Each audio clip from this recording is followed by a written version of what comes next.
Hey guys, welcome again to Hannah's Kitchen. Thank you for always watching on my videos.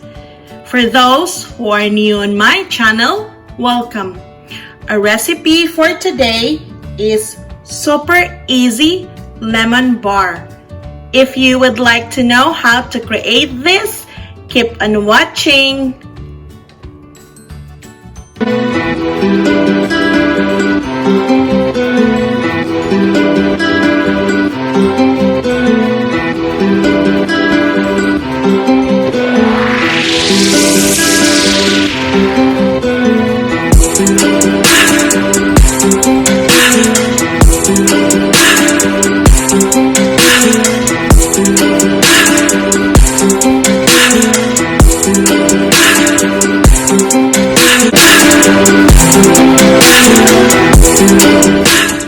Okay, so let's get started. So first, I prepared my 8x8 baking pan or baking dish. Since I don't have a baking pan, so I use my baking dish. And then if you have a flour-based baking spray, you're gonna spray it. But since I don't have a flour-based baking spray, so I just coat it with butter.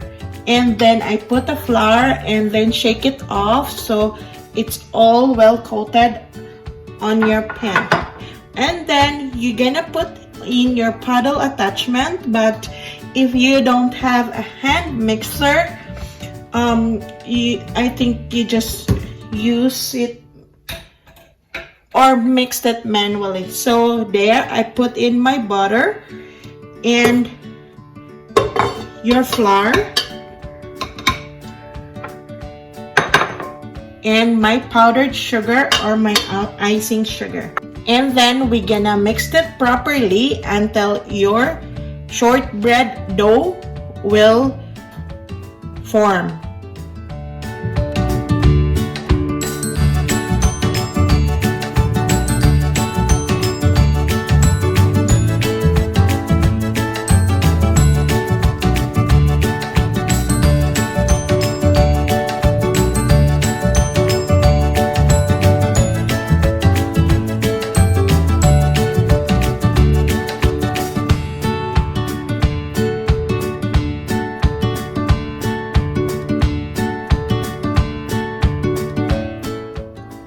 So once your shortbread dough is formed, so this is the consistency that we need. So you just keep on using, beating it until it becomes like this consistency. If you don't have a stand-up mixer, it's a little bit challenging, but you have to have more patience. And then we're gonna move it to our prepared pans. And then we're gonna spread it equally. So I'm gonna use a metal spatula and make sure that you divided it in equal layer, that the bottom is equally covered with your shortbread.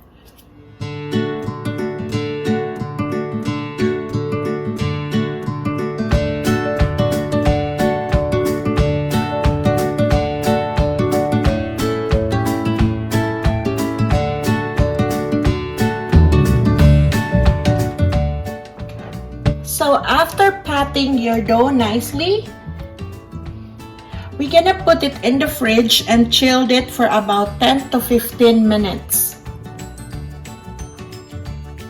Okay, so while we put our dough into the fridge for about 10 to 15 minutes, I also preheated the oven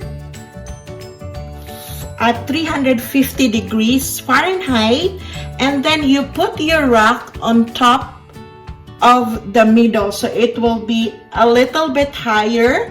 And then I am using a stand-up mixer again for my custard filling. So we're gonna change our attachment. The paddle, the one we use for the dough is the paddle, so we're gonna change it with our whisk attachment. Again, if you are not using a hand mixer, you can also use a whisk ladle. And then we're gonna start to make our lemon curd filling. So first we're gonna put in our lemon zest. So for those who are not familiar in baking, lemon zest is the skin of the lemon. So you're just gonna grate it in the smallest grater, and then you create this lemon zest. So you don't waste anything. Before you make the juice, you're just gonna get first the lemon zest. So we're just gonna mix all together the lemon zest, the lemon juice, the granulated sugar, and then the eggs. So I prefer to mix this first slowly and break first before I gonna add the flour. So we're just gonna beat it in a small speed for a few minutes.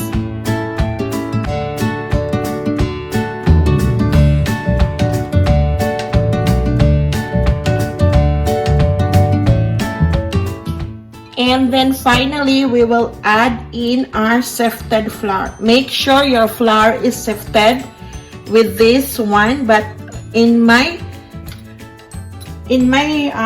dough, I didn't sift the flour. So with this one, I sifted it. Again, if you didn't catch up all the list of ingredients, just click in the description below and all the list of ingredients is written in there. And then we're gonna mix it properly that all the ingredients are well incorporated with each other.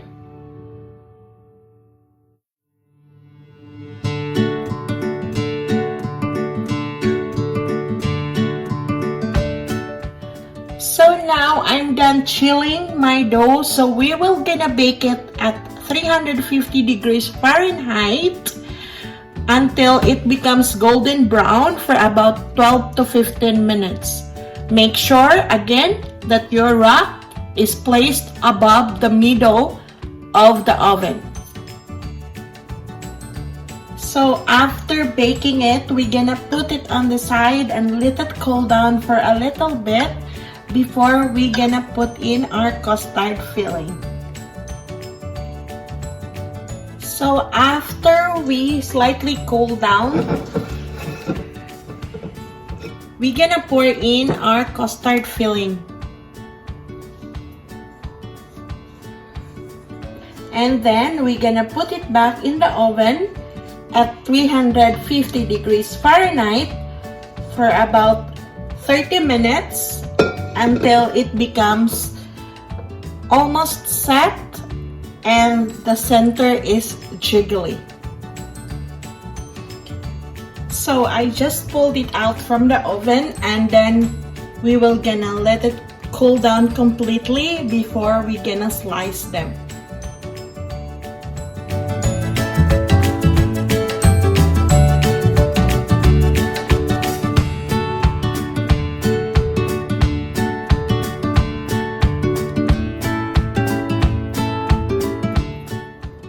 So after you sliced it and take a piece on your plate, you're just gonna get a sifter and then you put an icing sugar or a powdered sugar, and then you just gonna sprinkle a little bit on top of it.